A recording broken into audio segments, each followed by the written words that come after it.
what's up? It's our podcast, bandmeetingpodcast.com. It's me, Tyler, and I'm Dave. That's us.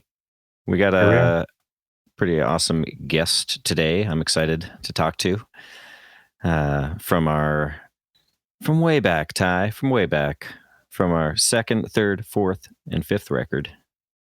That's Benson. Right. Yeah, majority of our career. 4 of our records. Yeah, that's a lot. That's half of our career for sure. That we did with Howard.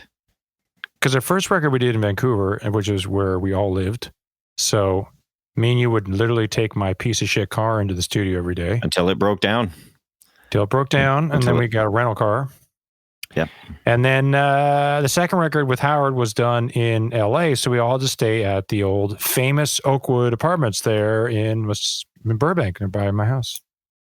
Yeah, I mean, that place is so legendary. We ran into like the Hailstorm folks when we were there and became like best friends. We ran into there's some, what's that blues player? Oh yeah. That's not. Was it Lang? No, it was Kenny. Was it? I was gonna say Kenny Lang. Johnny Lang. That's right. Yeah, we ran into him there. There's so many people there every time. Black Eyed Peas were staying right near me when I was there because the building is huge, right? It's just massive apartment complex, but it's like A to Z. Yeah, so it's 20. It's like 25 buildings, and each of them is 3 stories, and each of them has I don't know how many apartments. Their own washer and dryer. We were staying in like the F building. I think me and Dean and you were in a different building. I think you were like across they can be quite far away. Like it's like it's a bit of a walk. You weren't too far, but we were right next to it. We were in like the E or the F, and like Rick James died in the building beside us. While we were there, he died in like the E building or something like that. I remember the caution tape outside there. The news were there. Yeah, we were like, what the hell's going on? Rick James died. We're like, Rick James lives here? Rick James has been here? What the hell? Yeah. That was, and that place was bad because they had pools, and then they had their own like convenience store, and then they had like a gym and stuff. But, that was back in the day when they had like Wi-Fi was very brand new. Yep. So they had Wi-Fi in their buildings. I remember one time I was staying there, in one of their multiple records, and I was doing laundry because each place has laundry. And I put my stuff in the dryer or something, and someone stole all my laundry. I remember that. I was so angry because I'm like, what dipshit takes the wrong clothes? So I got all of these person's clothes, and I put it in a bag, and I sat there and waited and waited and waited. And they never came. And I'm like, what dipshit gets the wrong clothes, goes back to their place, and then just doesn't realize it's the wrong clothes? Maybe your clothes were just better. And he's like, whoa, trade it up. Well, there were some jeans in there with a bunch of zippers. So he definitely threw them in the trash. Possibly. So yeah, I remember being so angry. I waited and waited, and they never came. So I took their clothes. I took them. You showed him. And you know what?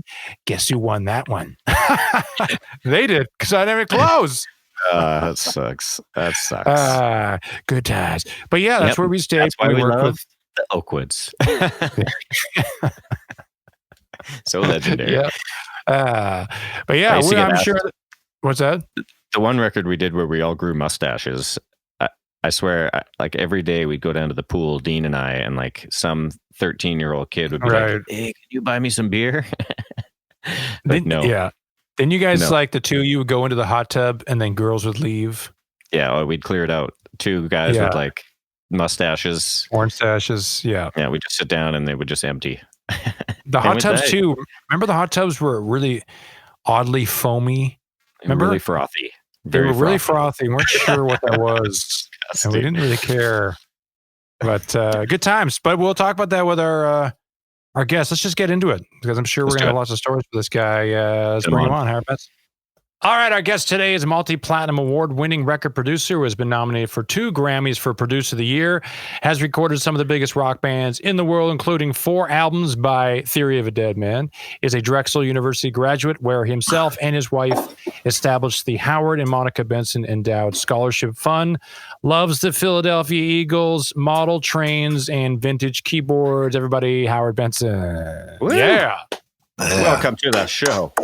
Thank you for being here. Yeah, you should. Well, we were just telling the story of playing hockey at the studio, right? Yes. Yeah, we were just reminiscing. You know, we spent like, it feels like we had like a 10 or 12 year period of time where we just like really spent some time. I feel like you were with us kind of, you kind of like honed us in a musical way. Like when you got us, I still feel like we were green. We had one record under our belts, like 14 months of touring under our belts, but I really feel like we grew up as a band kind of under your watch in the studio. Well, it was kind of hard because you were produced by Chad Kroeger, who's kind of a hack. So I had to so I had to kind of like fix a lot of that sort of mistakes that he taught you. What's funny is we started with you and it was like, what time do you know, what's your studio hours? And you're like, you know, like 10 a.m. to like 5 p.m. And we're like, what? Yeah. Well, we would show up at like 2 p.m, go get lunch, go to the studio. Nothing would happen. Not really do anything. Stay Party till for 4 a.m. Yeah, we told you guys. We said you'd start at like 10 or 11, and by 5 or 6 you'd be exhausted, and you didn't believe me. That you were exhausted. We worked. We worked the whole time. Yeah. We were kind of infamous for that in Hollywood because people were like, they said you're like a demagogue, like I was some bad guy for making people want to make their record. You know, like that was a bad thing. You know, so I kept thinking, why is that a bad thing? You know, I thought that was supposed to be good. We were staying at the Oakwood apartments, which we loved, and you know, so it was this great atmosphere because it wasn't. We got to like wake up in the morning. You go to work, you get done, and we were like, all right, let's go. What are we going to do for dinner? Go hang out at the pool. You know what? But it really felt like this really great cyclical system where, you know, we worked hard. You know, like you said, sometimes it was like exhausting just having, you know, hey, Dave, you think you could play that better? And I'm like, no, I can't, but I'll try again. And then 58 times later, and I'm like sweating and I'm crying. And you're like, you know what? Actually, we kept that third one. It was good. You know, I actually met you guys. I don't know if you remember, but I actually flew up to Vancouver. Yeah, of course. To see you guys. Yeah. And you were in some rehearsal hall. There's lots of bands there. That's what I remember. And you played me, I think it was a few of the songs from the first record. I don't think Santa Monica was on it, but a few of the other rock songs. And I remember leaving there thinking, wow, I mean, yeah, I didn't know much about you guys, but my manager loved you guys. My manager, Aaliyah, she was really like, you have to work with this band. So I went up there and it was, I was pretty impressed by you guys. It's pretty low rent at that point for you guys. Just the did we go meet you at the airport or something? Like, yes. Did we go pick him up at the airport? Because I swear I remember we were like, what does he look? What will he look like? What does this guy look like? I didn't even know. Like, what does this guy look like? Yeah, we waited. We had no idea what he looked. That was back when like the internet, I guess, wasn't as wonderful it is today. You couldn't just Google your name. Well, it wasn't. The smartphones weren't as, you know. Yeah, you couldn't text me. There was no texting. Pagers. Still pagers. Yeah. But yeah, we had no idea. We looked at it, and this dude came off an airplane, and he had long hair and like sunglasses on. We're like, that's got to be him. It's got to be him. And then and we were like, and he walked past us. We're like, oh, it's not him. And then he walked up like, hello, I'm Howard. And we're like, oh, okay. But yeah, that rehearsal space we took you to was such a piece of shit. And there was a guy living in it. Do you remember, Dave? There was a guy living in it in the other room. It was Crispin was living there or something. Yeah. Like, I don't know if he was there when we were jamming, but I think it sounded so bad, Howard, that you were like, do you have anything like you've recorded? I think that's right, actually. Yeah. I thought, I'm not getting anywhere rehearsing these guys. Let's see if they've recorded anything, you know. But was Joe, who was the drummer, though? It had to been... Well, Robin did. Was Robin up there with you? Stuff. He wasn't there with you, though. I wonder if it was. I don't know. I don't know. Was it Tim back then still? No, I think no. So. No, not by then. That's crazy. I don't even remember who played drums. I like to think it might have been Robin. I don't remember either. Who knows? I don't know. It's a long time one ago of now. us. Was that 2004 maybe, or 2005 we did our record? So yeah, that was a long time ago. But I remember when I heard Santa Monica, that was a winner for me. Like I could picture the movie almost. It was like a movie, that song. And I remember thinking, wow, this is gonna be a great song. Yeah. So I still tell people that when they ask me, if there's a song for me that I love of our catalog, and I still say Santa Monica because I'm with you. There's like something about that song that I always just felt like it was magical, right? From the first time I heard Ty play it for the demo, it was like there's something to the simplicity of it. It was just such a great song. Yeah. Yeah, it was funny. I think that you guys came down to Base 7. We did that one to Base 7, right? That was one of the fifth or sixth records I did there. And we had a funny moment there with Chad. I don't know if you remember the it's a good story. It is, of course. Yeah. I mean, that's the only reason you have me on this podcast is to tell that story. So am I telling it? Yeah. Hey, if you want, go ahead. I'll give you my perspective of the story. So my perspective was I was out at a steak house having a steak, and I get this frantic phone call from Mike Plotnikoff from the studio saying there's this Chad Kroeger is at the gates trying to get into the studio to hear, with a car full of women, girls, strippers probably, to hear the record that the band is signed to his label. So he wants in. And I said, no.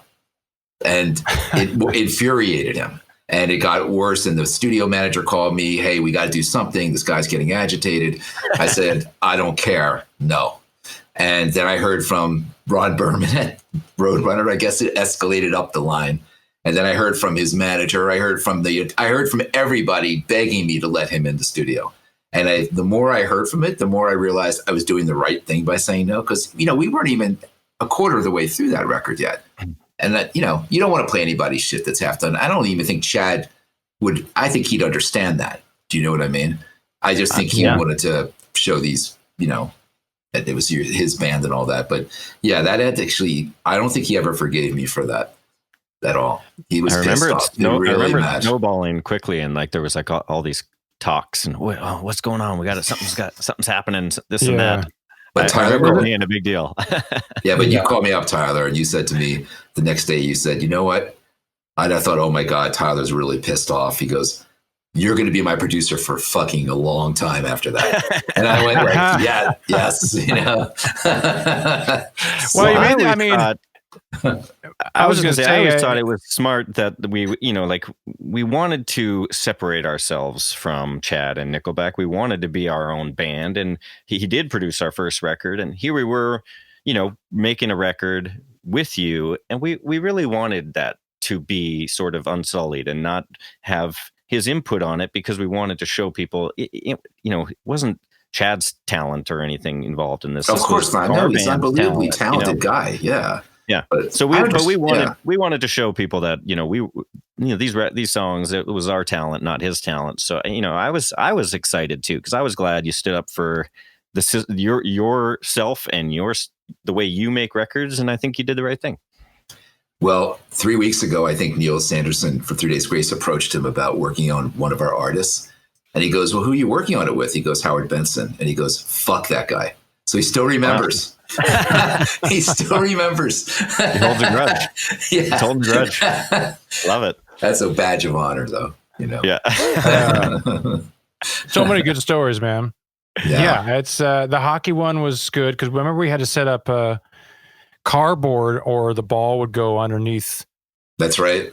And then go on the street. We had to send a runner out every time to open the gate and go get because the studio was kind of like secret, right? You couldn't see it.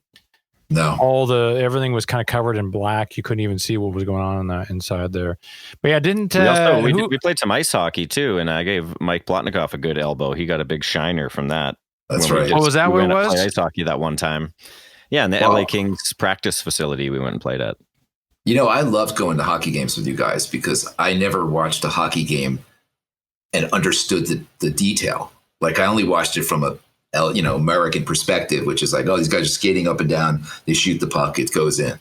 Like now when I watch a game, I go, wow, the line changes. And I see how It's like when the other team forces the other team into their zone, but they can't change their line, how they start wearing down. And how that's such a part of it, you never think about that stuff. At a live game, you really see that a lot more at a live game when you can see the whole surface. And it's almost weird because when you watch ice hockey on TV, you think it's the same guys just playing the whole time. You never see them change. If you don't have the trained eye to watch it, you just think there's the same 5 guys skate for 60 minutes. But yeah, when you actually go to a live game and start to see it all happen, it's like a ballet. Everything all happens cohesively. Yeah. So much is the line changing, though. I mean, how much you can get new guys and fresh people out there That's all the play. coaching, right? Those guys they see the other team's 3 players skate out, and the coach has to match who he wants playing against those players, and different guys are jumping on. Yeah, we had some fun times. We went to some Kings games. We got one of the private boxes. Yeah, at one time was a lot of fun. Yeah, that's right. That was good. We brought everyone from the studio there. I think that was Hatch's first hockey experience ever. Yeah. Hatch, unfortunately, hasn't left his room for 5 months or 6 months. He's like holed up in there. Yeah. That's how I remember him pre-quarantine. So, yeah. I've always tried to figure out what his code is. He'll be coming in the hall and I'll be trying to hack a code to go into his room.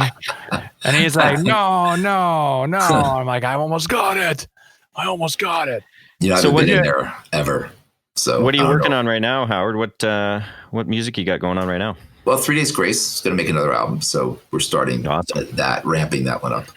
And the cool thing in my life now is that I started a label called Judge and Jury Records with Neil Sanderson from 3 Days Grace. Cool. And we signed Diamante, the girl, to it. And so it's cool to be a record company guy a little bit later on in my career now, so I don't have to I'm still producing stuff. Like I have a lot of records out.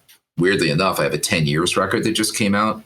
Right. And Apocalyptic just came out. And In Flames, I guess, I don't know, a band called Junk Bunny on Lava Records. Just a lot of stuff. So, and a lot of that came pre-COVID, some of it during COVID. We did a 3 Days Grace single. I was saying to Tyler, we use a program called Listen To, which is enable us to listen to 44.1 16-bit information just as a URL. So you can just play it on your DAW and boom, hit a link and I can listen to it right away. So it's cool for mixing. It's cool for recording. It's not that complicated. That's what I like about it. It's simple. You put it on the stereo bus of Pro Tools and it just sends right out to the internet. So, I also love that you've been doing a lot of sort of like the tonality stuff. I know you've been that's a whole other. Yeah, I forgot about all that. Well, yeah, and that's what you're a smart guy, Howard. That's what I like about you because you think about where the business is going as well as where it's at right now. And I know that you got the Kemper tones and all that stuff. Yeah, and I was kind of like scared to not scared, but I was kind of like, do I really want to get into this kind of thing? And they approached us, this company called STL, about doing a guitar plugin, and I said, well, I don't want to do one unless it's good. Like, there's no point. And they pitched us on their process, which involves a lot of technology stuff. But I said, all right, let's just see if it worked. And we had Phil X be our guinea pig. Yeah. And he was like, no, this is amazing stuff and you should do it. So we kept it very simple. But then it led to more stuff. And then Joey Sturgis came to me about the Howard Benson vocal plugin. That's actually something I'm really proud of because a lot of people use that I know, like Tyler uses it, Neil uses it. And it's basically the vocal sound that you're all used to hearing while we were working together, and you could just have it right there. So I'm kind of giving away the store a little bit, but I figured. Yeah, it's nice to have it.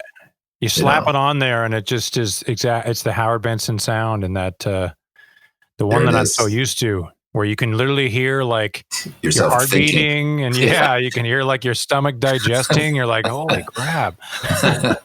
And we had to work on it for a long time to get that. That wasn't that easy. Like I thought it'd be easy, but I kept getting iterations and iterations back and forth from Joey. Yeah, the reason you guys like using it is because you're used to hearing. That's what you're used to hearing. But it did take a while to generate that technology. It's like, So yeah, it's a new part of the business I'm working with, and my son Grady, who you remember as a little kid, is now running the empire. So he does all the accounting and does all the royalties. He runs the plugins, all this shit.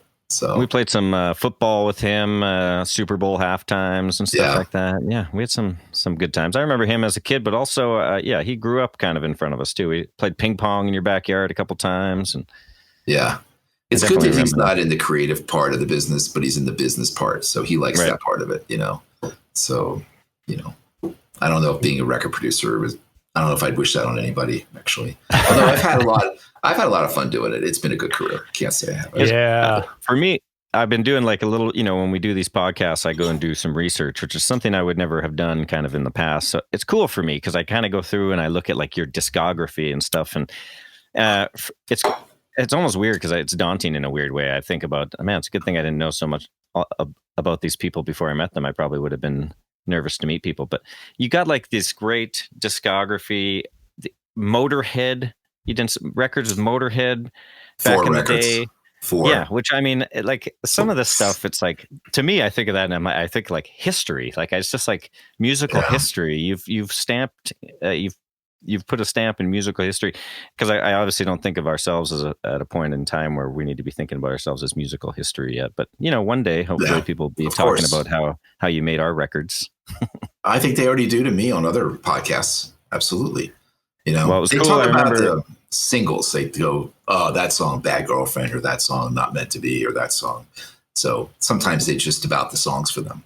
I remember you said Chris Daughtry brought our record up to you and said he wanted to make his record sound like Gasoline or something like that. And I thought that was always the coolest thing. It felt like such a compliment to us too. I was like, man, that's cool. And you worked on a song with him, I believe, didn't you? On his record? We did a tour, and he's such a great guy. We had a lot of fun on that tour. He's such a good guy. And he's, he's starting to make records in the rock. His new song, World on Fire, which is a great song. It's on the rock charts, actually. And I think that's the first time he's been on the rock charts. He's usually a pop, hot AC guy. So, good for him, man. Yeah. Miss that guy. It's funny because musicians, it's like some weird, I don't know how to describe it, but it's like some sort of club or fraternity or something. Circus. Inclusive. Yeah, it's just well, if you're not touring, you're not touring, you don't see them, right? Yeah. I mean, that's kind of a good story is when you came out. Remember, why did you come out? Remember, you flew out for something. Were you had to record a vocal or something? Remember, you came to that festival. Which festival? Yeah, I had to record a vocal with you, and I actually spent a night on your tour bus. And you hated it. You came out. Hated it.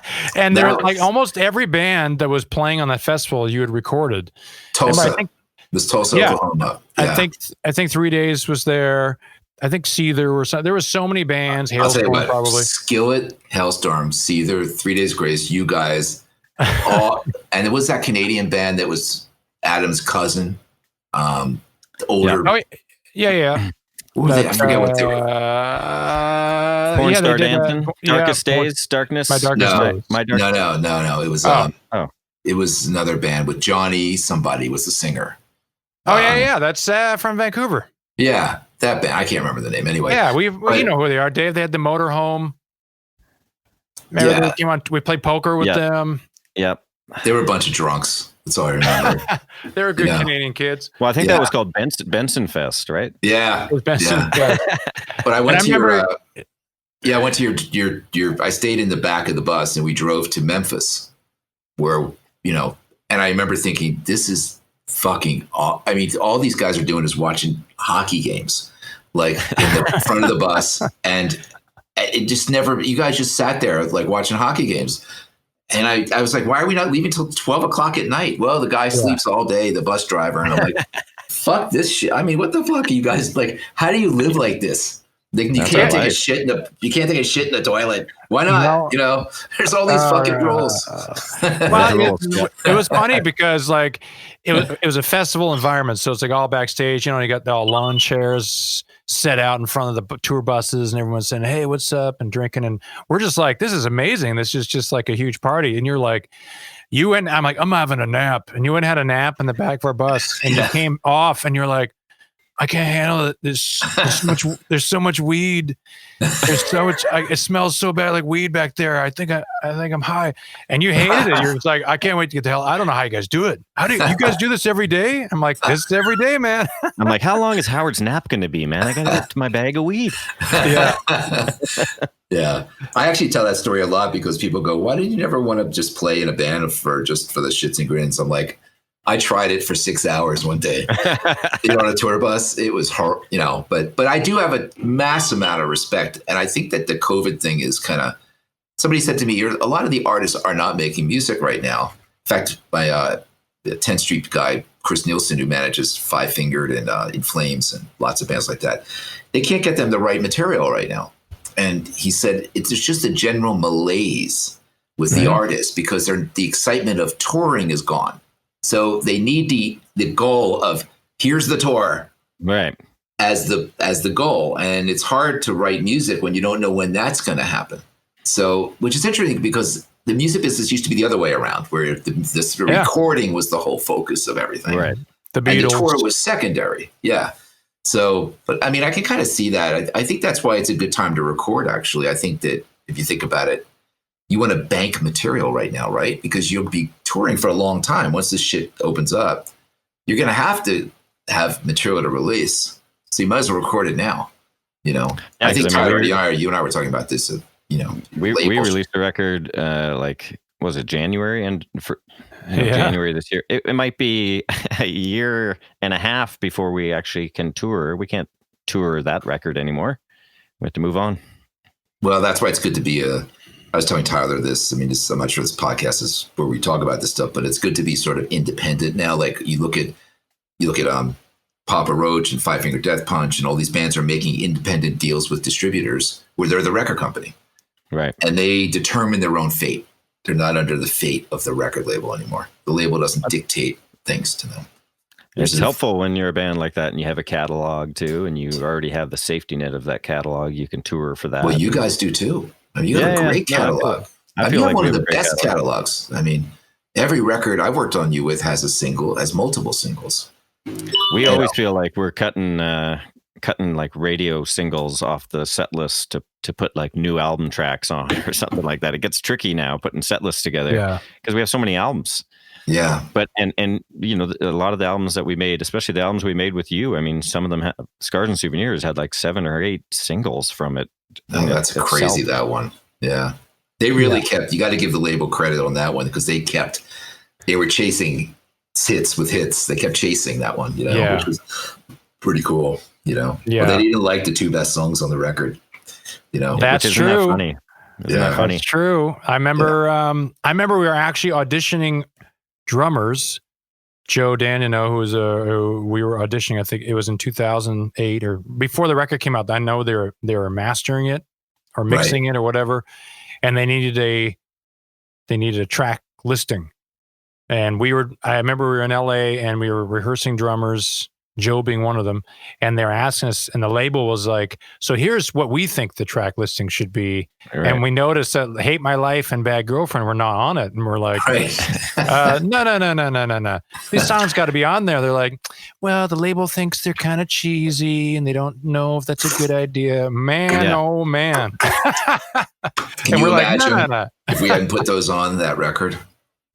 What a difference that would have been. That's the heart and soul right there. That's really the epitome of what that record was Bad Girlfriend, Hate My Life. It really was the kind of the 1-2 punch on rock. I think by the way, I think Dave, that guitar playing is some of the best you've ever done on that one. Thanks, man. Yeah. Well, we always talk about like I said before, we grew up through you. It was funny because when we would prep to do records, it was like military. Like we were in there for 8 hours a day rehearsing, jamming, because we knew you were going to come in and we wanted to be tight and be rehearsed and have it down. But it was always the situations that I found most difficult would be where we'd be the unrehearsed stuff and you'd be like, all right, we need something here. We need a guitar part here and not meant to be. Well, I'm going to go record Ty's vocals. I'll be back in an hour, Dave, get something. And I'd be sitting there with Mike and I'd be like, all right, oh man, what are we doing? But I love those times too. Cause you get that pressure and you want people to be happy with something you came up with. So Yeah. But I remember a few of those scenarios, and in praise to you, I think you were always hard on us if we were sucking, but you were always quick to praise us if we did something good, and if we came up with a good part, you were always quick to give praise. I think that was smart because it made us want to keep. I had to work on that actually a little bit early in my career, like was around Motorhead, and Lemmy would always say to me, "You always fucking hate me. It seems like Howard, you fucking hate me." And I was like, I don't hate you. Where are you getting that from? But I realized that sometimes I never said anything nice to him because he was he was a fucking asshole, to be honest, pretty much 24/7. Right. But once you got used to him, he was, you figured him out a little bit. He was just Lemmy. Right. He's playing the part of Lemmy, in his own show kind of, I never got to meet Lemmy. I think that would have been even the few times I went to the Rainbow, I tried to see if he was around, but never did. Oh God, Lemmy, the first record I did with him, I was absolutely unprepared for that. Like I'd never worked with someone whose entire diet was like, speed, potato chips, and Jack Daniels. That was all we ate. That was it. So you can imagine his mental state was constantly going like this all the time, But he was also a rock star, and he played like a rock star. He didn't care about selling records. He didn't care about the radio. We used to call him the most unrecouped person in Hollywood. Like he never recouped anything, right? But people kept signing him to record deals, So yeah, it was pretty cool time. Pretty cool working with him, When I didn't want to work with him anymore, he didn't like that. He was very upset after. Because he felt he had a, what do you call it, complex, like a separation anxiety. So that's why he kept people around him, the same people all the time. Right. Even though he fought with them all the time, he didn't want to lose them. And when I said no, I just had to hit with POD. I'm going to start another part of my career. I ran into him. I don't know if I ever told you guys a story, but I hadn't seen him in like 2 years, and I saw him at the Staples Center. He had got nominated for a cover of Enter Sandman with Zebrahead. They did a duet. Somehow got nominated for Metal Performance. And I'm there with my wife, Monica, and I'm just at the Grammys, and I'm walking down the, one side of the Staples Center. He's coming the other way with the belt on, the stomach hanging out, the bullets, the moles, all of this stuff. And I put the mole on. Oh, we used to on the artwork, they used to put the moles on different sides of his face to screw with him, So anyway, I see him coming down the other side, and I haven't seen him in a while, and I was generally happy to see him. And I said, "Hey, Lem, what's going on?" And he looks at me and he goes, "Fuck you, Howard," and he walks right by me.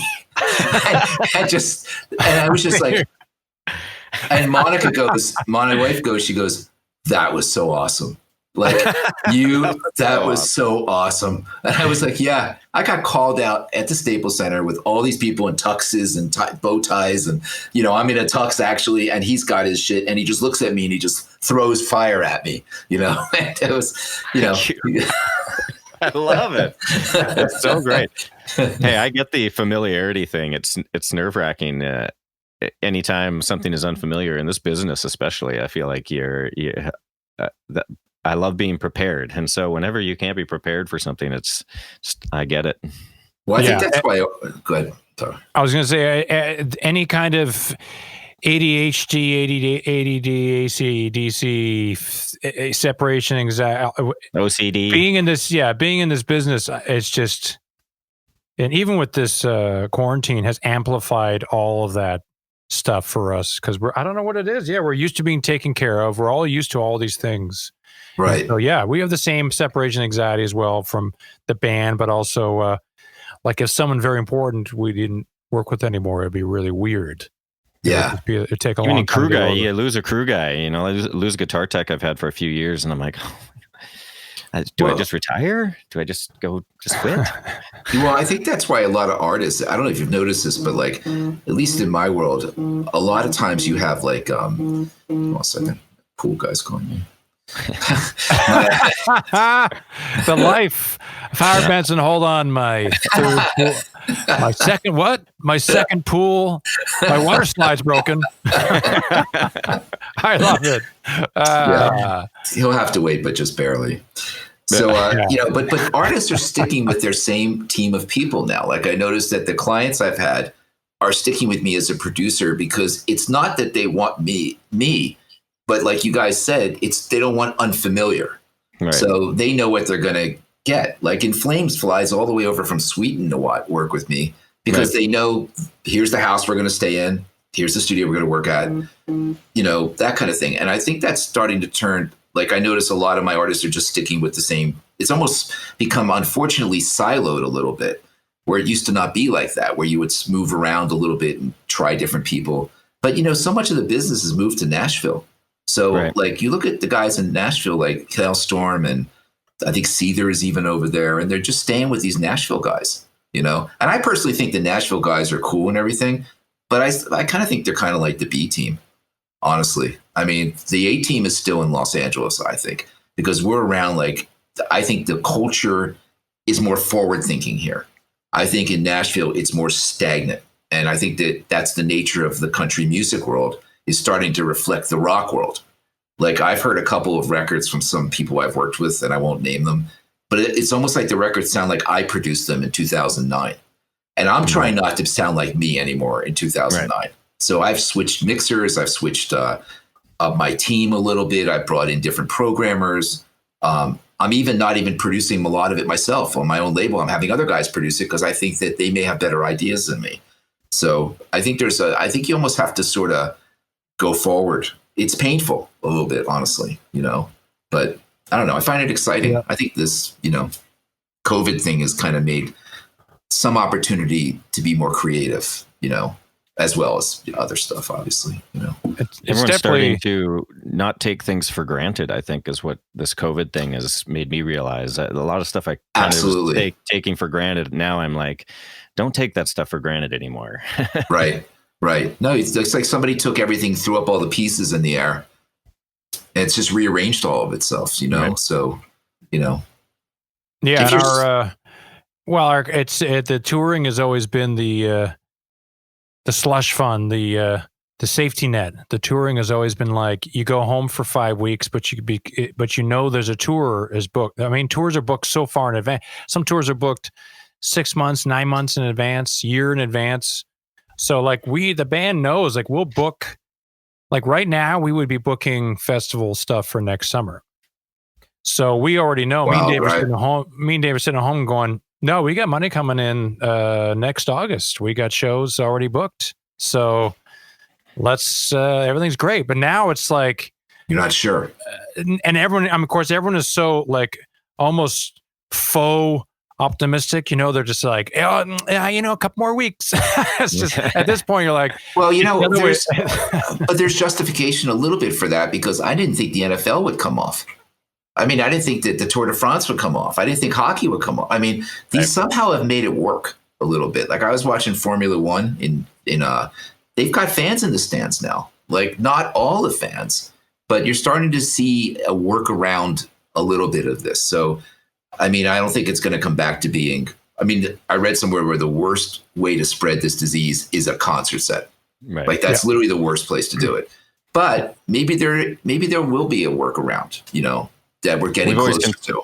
We joke we've always considered ourselves a responsible band, but that's actually the truth. We keep saying we're like, man, I don't want to go and put a bunch of people in a position to go and get together right now anyway. Mm-hmm. So we're kind of happily just waiting for it to be a time where we can do it. And I don't want to be performing on stage and actually sitting there thinking in my head, what's the death toll going to be 6 months from now from this show we're playing? Because there will be one. It's so scary. So somebody will die.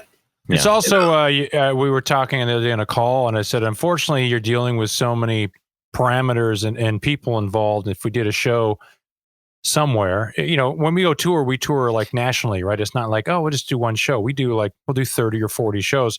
So you're going to get to a venue in some city, and they have some sort of COVID restriction to a certain amount of people or social distancing. And then you get in there and we walk on stage to our intro and the place is slammed full of people. And then we go, do we cancel? Do we walk off stage? You're going to get into that position where you have to take control and like, if we walk off stage, we don't get paid.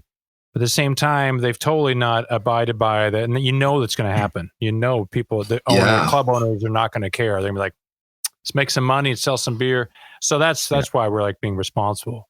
Do you think there's also a legal issue too? I mean, like one of the reasons this community is not having Halloween, we're trying not to, is we're afraid if somebody does Halloween in the Oaks where I live and they get sick, they could technically sue the homeowners association because like we allowed them to have, so in touring, you would imagine that you guys, you're a band that makes money and you have assets, you could be in trouble. You'd have to almost have them sign something. I mean, I don't know what the deal is with that stuff, but it's something to think about, I mean, there's always a risk going to a concert though, I guess. I don't think we want to be the first ones out of the gate, basically. I think we're happy to let somebody else kind of go and play some shows first. Point. I don't think we need to be the first tour to hit the streets. I think we're all really anxious to play and we want to play, but there's a proper way to do it. I think we're all, anticipating a time when we can get back to normal, but I think that's just patience is the key right now. Yeah. I'm still hopeful. It's unfortunate, but not 2 weeks. I think it's going to be next year. Late next year, maybe. I don't know. Vaccine, come on, bring a vaccine on. Yeah, we'll see what happens. We'll see. In the meantime, we got a podcast. Howard, you've been riding your bike. I just rode it today. I did a massive ride today. I'm the fifth fastest person up one of my climbs in the cloud. Yeah, the family. You got a new electric bike or something. Ty was telling me about this. Oh, it's awesome. Yeah, I just got a new bike actually, but I just pedal power. Well, I'll tell you something. The electric bike is way more of a workout now than it. Really? Because I did 7 Minute Hill, which is one of our climbs out here in the valley. And I normally would do it in say 15 minutes and my heart rate would be like 130, but I'd slogging it up the hill because it's steep. Here, I did it in like 7.5 minutes. My heart rate hit 175 because my feet are spinning so fast. And so I'm using more heart rate, but less muscle stress on my body for being at my age. I don't want to have a back problem or any of that stuff. Right. So it really depends on how you want to use the bike. It's kind of like anything else. If you just want to put it on, ride a flat road and put it on turbo, your heart rate, you're going to have a 80 beats per minute heart rate and it won't be a workout. But if you go do some really hard hills with it and you go for time stuff like I do, you're going to get a hell of a workout. It's going to be harder than a regular bike. And people don't believe that till they get one. They go, oh, e-bike, you're such a pussy. No, it's not that. You're doing something that you're just getting there faster. Right. You're still working out. You're still working out. Yeah, it's hard, So today and the fun part is you could do like 40, 50 miles and you couldn't do that before without getting home and going, I don't ever want to ride a bike again. You know, now you get home and you go, that really hurt, but I'm okay. The rest of the day, I can do a podcast, things like that, So, that's cool. Yeah, it's actually been great. I just told Ty I've been riding my bike. My in-laws got me a bike for Christmas, actually. And I literally in the last 2 weeks just started riding it. But I went and got my daughter, who's 2, a little seat for the front of it. So now me and her just ride around the parking lots around here. But I go for about a 30-minute ride every day, and I really love it. Just getting outside. And I told Tyler, it's like after 30 minutes, none of my muscles hurt except for my cheeks because I'm smiling the whole time. I'm just like a little kid. So I have been enjoying it for sure. Well, it's amazing you got a bike because the bikes are sold out here. Can't get a bike. Yeah, you can't get parts. Yeah, because no gyms open. So pretty much everybody kind of became a bike rider. No one's exercising here in Tennessee. I can imagine. Yeah. Just me. Just Dave. You have to do it for everybody else in your city. That's right. I just got Ty sending me videos for band workouts now. That's right. Dave's learned how to do some band pull aparts. No, he's not getting strong from playing. There's no more guitar playing anymore, so there's no more working those shoulders out. Yeah, that's right. just carrying kids around. How many kids you got? Getting that back problem. I got 2 kids, a 4-year-old boy and a 2-year-old girl. And so they're not in the homeschooling. They're not in the Zoom thing yet, right? Or is that? Well, my son's doing some Zoom schooling and stuff like that. Yeah. Yeah. That's got to be a pain in the ass. I don't really, it's not good for that age group. Zoom schooling, I don't think they don't really get it. Yeah. Doesn't really make sense, but yeah, I don't know. I can't homeschool. I realized I watched some viral rant that some woman did where she was like, oh, great. Now I got to teach my kid math, show him how stupid I am at math. And I was like, yeah, no kidding. Like, how you're not prepared for this. It's like, teaching your kid these subjects. You can teach him a D chord. It's not my forte. Yeah, there you go. There's some math rock. Teach him some Rush. You got math and music. Yeah. Teach him some Dream Theater. Math and music. Let's go. That's a good skit right there. Yeah, if you teach him a Rush song, that'd be probably a lot of math in there. That's right. Yeah. I do like that idea. Some 5/4 time or something like that. That'd be pretty fun. Yeah, tell him 5/4 time is that's the normal thing. So he grows up on 5/4. Yeah, that's actually pretty smart. Yeah. So Howard, what is that? What is the endowment scholarship you have at Drexel there in Philly? Well, I went to college there, and I got a degree in actual regular engineering, not audio engineering, but aerospace engineering, which is called materials engineering and mechanical engineering. So I got a degree in that. And I worked out here in LA for 4 years before I started doing music. So that's what I worked at, a company called Garrett. And I worked on leading edge slat actuation systems, which are the front edge of the wings. And I worked on turbine wheels and turbine blades. But I was always in a band. So I stayed related, with Drexel, because even though I was producing, I was still talking to them about academics and things like that. And then they just started a music thing like about 15 years ago. They decided to get into the arts. It was mainly a technical, it's a university that's geared more towards technical stuff like engineering and accounting and that kind of shit, biomedical engineering. So my career had started to take off, and Monica and I said, you know what, it'd be good to do a scholarship fund for people who can't afford to go to school. So we did 2 of them, and both of them, basically you can apply for the scholarship. And if you are in need and you meet certain requirements, then you get that scholarship for the year. So that's called an endowment. But we also paid for the studio. Well, there were 3 people that paid for the studio. Their studio costs like $500,000. They built a world-class studio there, nice. Recording studio. So our names are on this studio. Actually, the name Monica and I. Cool. Yeah. So it was. I teach class there like once a year in springtime. Like cool. This, a semester like this. And it varies from like, how do you make money in the music business to how do you produce a record, or what's it like to deal with an artist. We actually did something really cool about a year ago or 2 years ago. We had Diamante, the artist that I've signed. It used to be on 11/7. We spent all 10 classes talking about, we asked the kids, okay, here's an artist. What would you do with her? So we wanted to see it from a perspective of an 18-year-old or 19-year-old. And we got some really good ideas from these guys, like stuff that we didn't think about at all. So it was kind of a two-way class a little bit. Like I was getting shit from them. They were getting stuff from me, Sounds like you're like, hey, you know what? That's a great answer, Billy. And you're like, write that shit down. Yeah. I love the youth injection. I remember talking to a few young guys in our management team, and just as soon as like you get the youth, they're like schooled in a different way. They learn different stuff. I don't know. They have different ideas. And I'm all about the youth injection right now into music, because everything's changing, right? So get the ideas that are fresh.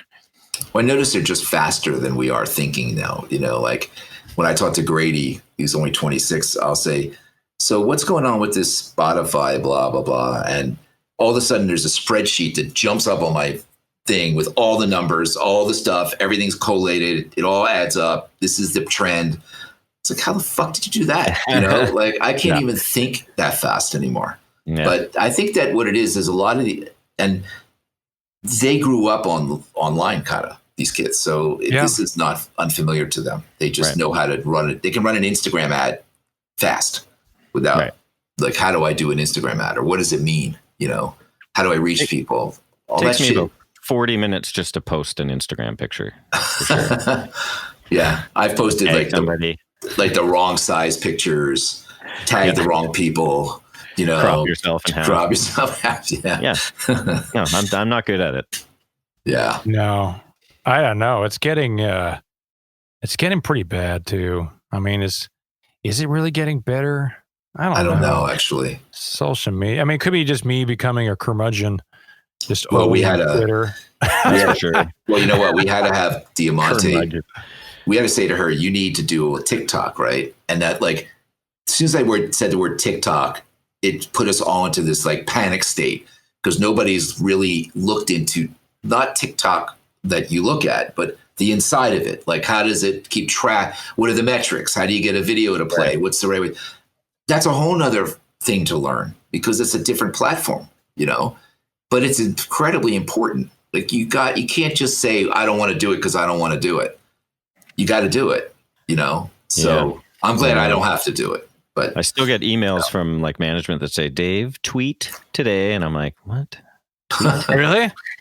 Oh man. Well, that's the thing. Now. Yeah. We'd actually have some at the management that would give us a schedule, social media, like schedule. Right. And the thing is like, it's so weird because, I don't know why it's so it's so difficult to keep doing it. Because you don't have something to say every day. Like I don't. Yeah. You know, like I don't really care. I mean, I think to myself, does anybody really give a shit about what I have to say?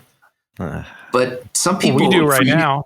Yeah. Well, you guys though, when you guys post your art, your fans do care, I guess. I mean, our fans do. Yeah. They kind of just can't, I don't know. You know. There's got to be some sort of, I mean, that's the thing as we look at a perspective from ourselves, it's more of a narcissistic thing, right? I find social media works for kids because there is an immediate, love there. There's an immediate reaction of release of endorphins or whatever it is from the fans going, you're so pretty, you're amazing. And like for someone like me or probably instant Dave, feedback. It's like, it's the instant feedback. For me, it's like, I'm not looking at it like that. I don't want to post a photo. I rarely ever post photos of me because I'm like, man, what happened to your face? You know, and then you just don't want to. You just like, don't do it. I'm like, no, I can't do it because I don't care. I know you got to put some thought into it. I mean, some of these, I've read this one girl who's a trainer who puts a lot of posts up. She goes, yeah, I go through 300 photographs before I pick the right one. And I have an assistant that helps me pick the right one. And then we go through and we make sure it looks perfect. And then we make sure the tagging is perfect. And like, I don't know. Anxiety. It's anxiety. Yeah. Yeah. It's crazy. Don't need that. I can spend that time napping or trying to fix something. That's why I find that like, well, let me ask you this then. This is you're the artist. I'm going to interview you for a second. Let's do it. Do you think it's more important to write a great song, or do you think it's more important to look at the metrics and try to get those metrics to be better on other, like which one is affecting the end result more? You know, is it because a lot of people don't think it's the song anymore. They don't think that matters. It's like put anything out and just start connecting people to your social media. And if your Theory, you guys who already have a fan base, it's almost like, I don't know. I had one big artist say, oh, we could just piss on the tape. Doesn't matter. Yeah. Doesn't affect anything anymore. Right. No. Well, they're correct because it's, we're a product. And so it's how do you sell that product? I mean, if you have a huge social media following, which, a band like us necessarily doesn't in comparison to like a pop artist or something, then they can make money on all these other avenues. Right. For us, it's just like you have a hit song, we make all of our money from the hit song. That's it. Where like, a pop artist or something makes a song from the hit song, but then also they're triple threat. So then they get their clothing and they got this and that. But you do that, right? Merch online? We do merch. It's, I don't know how, for us, I don't know how connected it is to social media, but maybe on a scale, perhaps. But yeah, it's we came from a place of songwriting, so our band didn't even really play that many shows. We never really toured. It was just write songs. I also think that we've sort of challenged our fan base. I think musically, I don't think we're just giving our fan base something that we know they'll ingest and love. We're giving them music that we think might challenge some of them to to stay, in that fan base with us. I don't necessarily think we're just. I think if it was the metrics, we'd probably just be going with what worked. Right. Just I think you guys are. I agree. You guys are not a band that has just stayed the same exactly, like a Papa Roach or something, where you kind of know what every song's going to sound like of theirs. So I think that's a good thing, actually. If it works, that's fine. We know so many bands that we're friends with that, like, we're having a conversation with somebody and they're like, they loved the shift we made on our Wake Up Call record with RX. And they kind of said, yeah, but we kind of just do what we do. And they, they don't really make the shift because everything's working fine. But we didn't make the shift because things weren't working. It's just, I think it was just a creative shift where, we just don't want to write 10 bad girlfriends in a row, because as much as the fans will think they want that, they won't. You're right. They won't. They won't live up to what their expectation is, that it's going to be a Bad Girlfriend, but better than the original Bad Girlfriend. He already did Bad Girlfriend. Yeah. So. You know why? The reason is because Bad Girlfriend is a moment in time. So just like you listen to any of your favorite songs, whether it is, when you hear that song, it brings you to that time, whether it's a place, a person, so if you were, it's a memory. So every time they hear that, brings them back to when they're in high school, or a certain, a girlfriend or boyfriend, or their father who passed away or something like that. So you're going to they want you to do that over and over because they think that will. Right. But you can't replicate that feeling that song gave them and always gives them when they hear it. Yeah. We thought about this a lot, because it's like I often think that your fans think that they want something from you, and you're like saving them from what they actually think. You're like, no, trust me. You think that. But if we give you that, you're going to be disappointed. Just let us give you this. Just come at it with an open mind. If we could only make a record that to prove that they wouldn't work, but you're like, okay, here it is. And they're like, well, this sucks. And we're like, we knew you were going to say that. We were just fooling with you. Here's the real record we're going to make. Now we're happy we didn't do that. Well, I think it could be a double record. I think the only way we can all operate, because from where we started, is that the song is really, that's still the most important thing. 100%.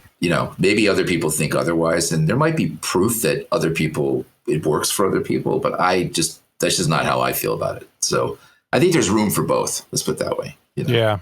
Well, I always go back to the Beatles and go, look at a band that only did one world tour, and in how many years was it? Was it 6 years? 5 or 6 years. Well, they started in 62 and they broke up in 1970, so 8 years. So in 8 years, you look at their first record. When did I Want to Hold Your Hand come out? Was it 64 or something? Please Me. Yeah, that was like 63, something like that. All the way till was it Revolver? What was their last record they made? Let It Be. Let It Be. It changed so much. And you go like, that was not looking at a computer. Yeah. They changed so much in such a short period of time. For us, that would be like 3 records. Yeah. No, that's amazing. It's almost like they went and looked at what worked and tried to do the opposite. Yeah. As they moved on, they got so much more experimental. Well, it's funny. They had an article about the latest Rolling Stone talks about how they really did not want to break up. That it just was the external forces, like the girlfriends coming in, the advisors, and all these people and they said they went in to do the last record, Let It Be. And their thought was, we really need a calming, organized producer, someone who can really keep our, like a George Martin, but they didn't want to work with him again. But somebody who was just really going to keep the band together. So they hire Phil Spector. Yeah, like the most opposite guy, the guy with a gun, Yeah. So the decision making was so bizarre, so, and all he did was alienate them to the point where they didn't want to be in the studio with each other anymore, so bands. That's just interesting, right? Yeah. No, they interviewed them all in this movie. I guess when the movie originally came out, Let It Be, it shows how they wanted to break out. But then the guy who did Lord of the Rings, that director, Peter Jackson, is now re-editing all that footage.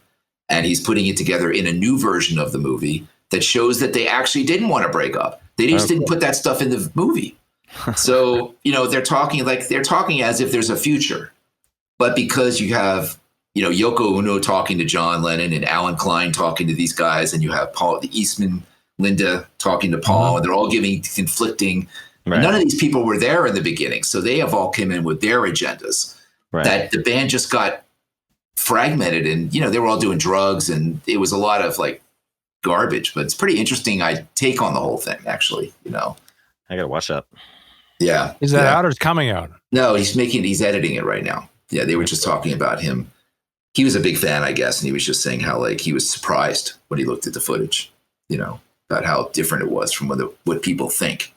They all thought Yoko Ono broke up the band, but she had really, Paul liked her, actually. Paul even said, hey, he likes her. Why are you getting mad at her? She's fine, And so, that's never mentioned anywhere. It's kind of like fake news. It's fake news. Fake Beatles news, man. Just blew my fucking mind. Yeah, it's not true, though. They only tell you what you think you want to hear, man. That's too bad. So, Tyler, I got those 2 oscillators I got to bring over. Brand new oscillators. Yes. Because Howard's gave me a keyboard that he refurbished himself. It's Continental. Vox Continental. It's right over here. Cool. Yeah. And I think I started recording on one track or something, and then it just kind of, one of the keys was just something funky, so you came over, and it's crazy how like I heard you couldn't fix it the first time. You had to come back the second time. It wouldn't work. That's why they stopped using those on the road, because that's exactly what happened. They were like too fragile. So we couldn't even get it from my house to Tyler's without something not working, So, but yeah, I got 2 oscillators from another organ that I'm going to bring over to just shove right in there. So it'll be fun. Nice. So yeah. TCB. Yeah. But that's happening a lot, right? Where you're seeing, like, I remember, like, sometimes you'll see a band and the keyboard player will have like a full-size Leslie, and I'm like, dude, what are you doing to yourself? I used to carry a full-time. Yeah. It sounds phenomenal, right? See that Hammond organ back there in the back? That's a full-on Hammond B3, and with a Leslie hooked up. Where you have the hidden in the closet or something? Yeah. Every so often, I have Hatch come over because I need someone to record it for me, because I have to play it while someone's on Pro Tools. But then you get kind of wacky because you go, wait a minute, it's not perfect because it's not MIDI. So then you just go, how do I do this? So I'll hold notes for like 2 bars and then edit the, so I'll just edit the thing together so it looks like it was perfect, And you listen to like takes on old albums, and you're like, this sounds so good, but there was no cutting and pasting. There's no quantizing. They act like the Queen actually sang these parts in Bohemian Rhapsody. There's no auto tune. Do you have that file? The file is amazing. Do you have it for? No, but you played it for me. I think where you played me some "Come Together," which is cool. I think it was 4-track. Yeah, like, and you can hear all the. We were me and the band when we were in London. We got to go to Abbey Road, which was cool, and they did a little private tour. And then we went to a mastering studio on the top, and the guy played Day in the Life. Wow. And he cranked the ending up so we could hear Ringo creaking on his chair, and some going, shh, like, what the fuck? Like the drummer's like, are we recording? Yeah, it's so good, man. And Abbey Road is such a commercial looking place, like, with the little the tiles with the holes in them. And I mean, it just doesn't look like you would think in your mind, did Abbey Road there, Yeah. So it's huge. It's massive. They I guess it was probably smaller at one point. They had a big garden out the back, and then they just took the garden out and built more studios. I guess put the studio. We were in there, and they were recording the music for Downton Abbey. It was like 110 piece orchestra or something. That's cool. It's like a hangar. 4 grand pianos, and it was pretty cool. It was just nuts. Music in that show is actually really good. Very Victorian era kind of music, It's cool to watch them do that stuff, and they sort of play the thing up there, and everybody's got the music and just plays live. It's It's impressive. Yeah. You ever thought, Howard, about doing any scoring? Ever doing any? Because I look at some people that like, what's his face from Faith No More? He did the Mike Patton. Mike Patton did the soundtrack for Place Beyond the Pines, which is such a good soundtrack. There's some people that do. You ever thought about doing any scoring or anything like that? Well, I worked on one of the best movies ever made, The Dirt by the Motley Crue. Yeah. Just kidding. According to Motley Crue. That's just such a scummy movie. But yeah, I did the re-records for that. But no, I actually think that would be something I'd have to, think about that. I work too fast and I do too many projects at once. You got to commit like a year of your life to that. Right. You have to be involved. Like, to be honest, it doesn't pay that well unless you're like one of the big guys, and then you get paid a lot. But, you got to do a movie for free. You got to do a bunch of screen. I think you got to start this way earlier in your life, like when you're like 18, 19 and, put the 10,000 hours in and, right. Or you can hack it a little bit, I guess. But, some people make one film score and that's it, so. But what would be the scariest if someone called you right now and was like, hey, you want to do this? And you just would say no out of fear. What would that phone call be like? Well, it's funny. I did say no to Bon Jovi out of fear, and I ended up producing him, but I was scared to produce him. Actually, I didn't, and I already had a lot of hits at that point, but he was friggin' Bon Jovi, know? So my manager called me back and she goes, no, you have to work with him. And I said, oh my God, he's John fucking Bon Jovi, So I did end up working with him, and he yelled at me like the first, like hour I met him. He was pissed off about something. It's a long story, but yeah, it was interesting working with him, so. That was like so many people yelling at you. Music. I mean, yeah, a lot of people yelling at John Bon Jovi. Bon Jovi was A Slippery When Wet. I think it was maybe my first ever cassette tape as a kid. Yeah. Oh, what a great song. What a great song. I mean, I always thought that I wanted to be that guy, Paul, the producer guy, like the guy from Vancouver. What's his name? Paul. He passed away. Mike Plotnikoff used to work for him. Yeah. Oh, Brendan O'Brien? No. Oh, the guy before that. Oh, out of, I don't remember his name, but I know what you're talking about. Yeah. Little Mountain Studios. Little Mountain. Yeah. In Vancouver. Yeah. There. Did a bunch of great records there. I think Motley Crue did a record there too. They did Kickstart My Heart with Bob Rock. Bob Rock up there. Good old Plotnikoff. He came from good Vancouver. That's why I hired him. He was a disciple of those guys. He worked with those guys, Bob Rock and Mike Frazier, and he was like the guy underneath all them. Yeah. So he Brennan came O'Brien, down. AC/DC. Mike did. He engineered Aerosmith. Get a Grip. He did that. So when I brought it down, we were just getting into Pro Tools. So like I didn't really know how to engineer that well. It wasn't really my thing. Setting up good. I thought it was for the the proletariat to do that stuff. I'm just kidding. But like I wasn't into like getting dirty or shit. Like I'm not putting mics up. Like I don't even know what the shit's doing. But this computer shit, I love that. Right. So I got into Pro Tools way before most people did. And I think that had a lot to do with my career being good. We were just making records in the computer in 1997, 98, way before other people were. So I just needed someone who could do the other side of it for me. When I first met Mike, he came down and he goes, where's the tape machine? I said, we're not using a tape machine. We're using a computer, Pro Tools, it's called. He's like, no. Mike was like, no, we need a tape machine. I said, no, we're using the computer. So it just, we were able to kind of come at it from different perspectives, So love Mike. Yeah, he's great. He's producing his own stuff now, which is awesome. He's got his own clients. And, he's got Buck Cherry as a talented, constant. Man. He's talented. Mike's a talented guy. Yeah, and what's good? He knows he just knows how to run a session really well now. Like he's got good vibes in there.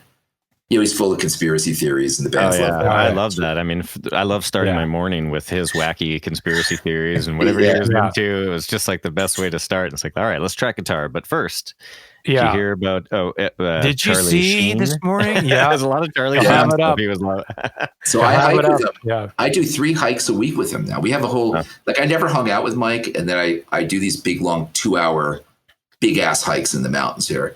And I called him one day. I said, hey, let's go hiking. Why don't you come with us? So he hikes with me and a couple of my friends who are not conspiracy theorists. And all of a sudden he called me up one day and he goes, I feel so much better about my life now. I said, why? He goes, because I'm listening to you guys and it's actually learning that I may have been looking at this wrong.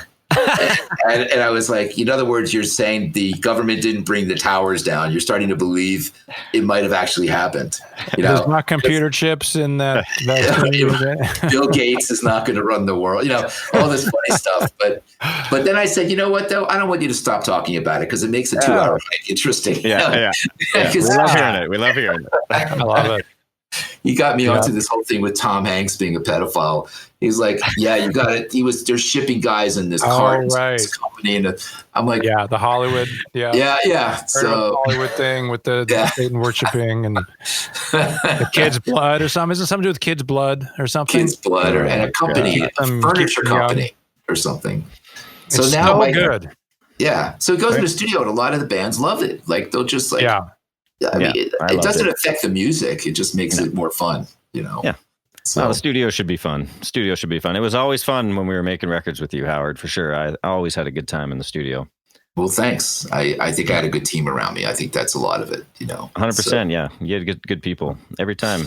A lot of the same people, and if the moving parts were always good. Well, you know what? I appreciated that you guys were easy to work with. I mean, you guys really always came prepared, and you always wrote great songs, and you always had stuff together. And I think the hardest thing that we had to deal with was introducing you to Cambark, because when there was a changing of the guard over at Atlantic, I was worried about the future, your future, because Pete, it seemed like they were not going to keep any rock bands at that point. I didn't know who was going to stay, but you guys in Hailstorm and the big band stayed. But at the time, we didn't know, right? And Pete's, we all love Pete, but he's a bit xenophobic about people he doesn't know at that point. So he didn't know you guys. And it did not get off to a great start, that relationship, because you were late to dinner one night, Tyler, like way late. No, I wasn't late. Or was Pete late? It was Pete who was late. He was late. All right. Pete was late for dinner. That was in New York when we were by the skating rink, when we were at the skating rink. And you got really pissed off. And I thought, oh my God, these two guys are going to hate each other. And then you actually have a great relationship with him now, so it's cool. Yeah. We never take anything too seriously. That's what I always say, because I was busting his chops a little bit after we finished dinner that night, and I'm like, all right, well, we're going to head out, Pete. If you stay here for 30 minutes, you'll have been here as long as we were. That's right. Yeah. You stay for another 30 minutes. You didn't think that was funny either. You thought you were good. Yeah. No, I think someone it was me or Dave said, come on, relax, Pete, let your hair down or something like that. Or he did not think that was funny. But then, the three of us went for a walk down, and it was snowing down there by the ice rink. Right. That was majestic. I remember that. Majestic. Yeah. I have pictures of that, actually. That was a good ending to that trip because, we had to go up. We had to fly out there and kind of fight to get. We had to play songs for Pete and sit there while he in the studio. While the label tore apart lyrics and stuff. It was a stressful meeting, but we got greenlit, and so when we left, we all felt elated, and we're like, "That was great, we did it." So we thank you because you probably didn't have to fly out. I remember, I think I called you and was like, can you fly out to New York and please help us? Well, it helped us that you had a bit of a relationship with Pete, I think. And you were always willing to go to bat for us. It was something we always appreciated, for sure. Well, I got him the job, which I think is a big thing. Like when the Cowman was looking for an A&R guy in 2008, I just started working with Hailstorm, and he wasn't there yet. And I think Craig called me one night, and he goes, I'm looking to move up myself into the company, but I needed a head of A&R. And I recommended Pete because I said, I was working on Daughtry with Pete. And I remember I said, listen, let me tell you about this guy. He's a fucking asshole. He knows how to say no to everybody, but he was trained by Clive Davis. He knows songs. He's a fucking song genius, but he's a bit of a dick. And he goes, that's the guy I want. And so he interviewed Pete, and Pete got the job like the next week. And then Craig, every time Craig sees me, he thanks me for that. He goes, that's the best hire I ever made, was hiring him. You're right. I think you're right about Pete. He's so smart. He knows songs, and for us, I think that's the most important. You know what? If he's a dick, he's a dick. Who cares? We can handle. Well, you have to be in his position. He has to say no to everybody all the time. Yeah. It's a constant barrage of the supply and demand curve. It's all supply, and like so he he's got to be that guy. And I think you want a head of A&R that is selective. You know what I mean? That's not going to just sign everything. So, but yeah. So then I remember when I think what happened to Roadrunner is they disbanded it, right? Or they didn't disband it. They broke it up somehow at that point. Like they took you guys off Roadrunner, put you on Atlantic, I think, right? Who knows, man? We still don't know. Because Berman he just wasn't your A&R guy anymore, Berman. Yeah, right? They got rid of a bunch of staff and they moved everyone over to Atlantic. And then recently, now they have Elektra. So now we're on Elektra. It's all the same people. But how come Rath is not your A&R guy? Because he kind of runs Elektra, or he kind of runs Roadrunner, or Elektra / or whatever. Yeah, he's head A&R over there, right? I don't know. I mean, Dave Rath was he was head in A&R at Roadrunner for the whole time we were there, I think. Still is. What a great guy. Yeah, another fantastic guy. It's been around. It's crazy we've been doing this for so long now that we see a lot of these people that we've been working with the whole time. Like Monty was even there, right? Monty Connor was there in the beginning. He's we never worked Monty, but he did a lot more of the metal stuff. Right, he was the metal expert. I think he found he may have had something to do with like Type O Negative or some of those bands, Slipknot, and a lot of that metal stuff that was huge for Roadrunner before we got there. And Slipknot's still their biggest client, Roadrunner. They make the most money. Corey Taylor's just doing fantastic. Yeah. They have a lane. They have a really big lane, those guys, Yeah. Well, Howard, we've had you here for a long time. We should probably let you go. You probably got another leg of the Tour de France to finish. It's over. Here. Oh, it's over. It was a great race, though. Who won? Was it Lance Armstrong? Pogačar, this Slovenian rider. Really? And he was not leading on the last day. He was down by 58 seconds, and this guy Primož Roglič was going to win. They all thought he was going to win. Everybody anointed him, and this other Slovenian, had the time trial of his life and took back 2 minutes and won the Tour de France on the last day. Wow. Most exciting race I've ever seen. Wow, that's cool. Nobody could believe it. Watching it in real time, you're just like, oh my god, and he raced out.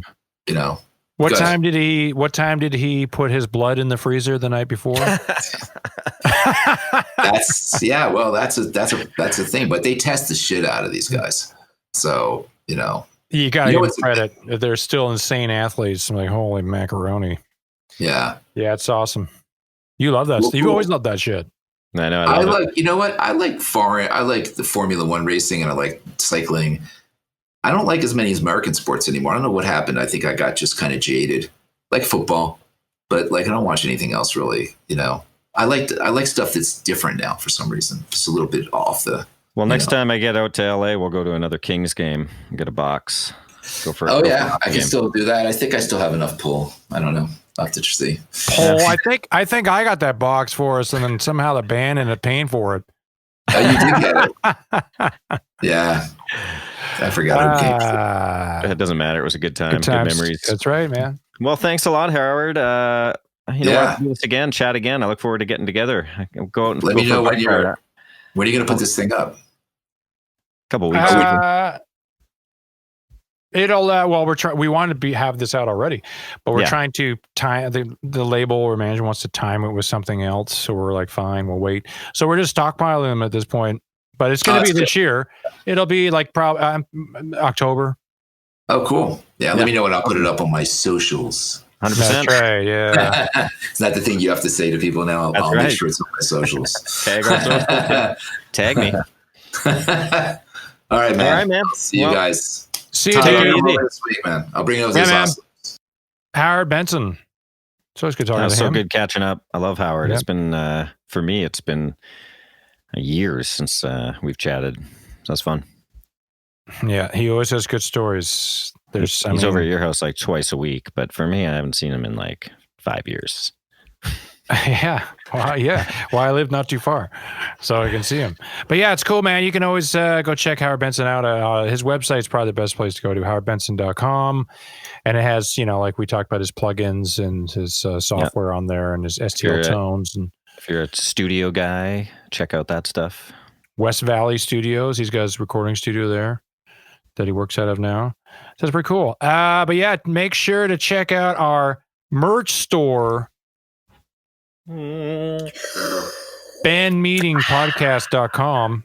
We got a merch store in there, and we'll we'll upload some videos on there and stuff like that, and the socials will be on there too, that hopefully will work, because I don't know, I'm just an old curmudgeon. I don't know how anything works anymore. I love curmudgeon. Yeah, it's great. It's and if you use the word curmudgeon, you are one. You have to be. Because kids are listening are like, what the hell is that? Some sort of crustacean? Is like a crab or something? How would you even spell that to look it up? If you're a kid nowadays, just you wouldn't even know how. Just sound it out. That's it, Dave. I'm going to have a nap. Not me, man. I'm up. No, you're up. You're up. Up. I'm going to have a nap. I could have a nap before I go to bed. And just make it run into it. So it's just a nap that you wake up the next morning. It is going to bed. Nap. Just go to bed at 6 p.m. or whatever time it is there. What'd you do last night? 8-hour nap. Yeah. That's my Saturday night. Bye-bye. Awesome. Well, until next time, check us out where you check out your podcasts. What else? That's it. Peace. Yeah, give us a like. Bye. Bye.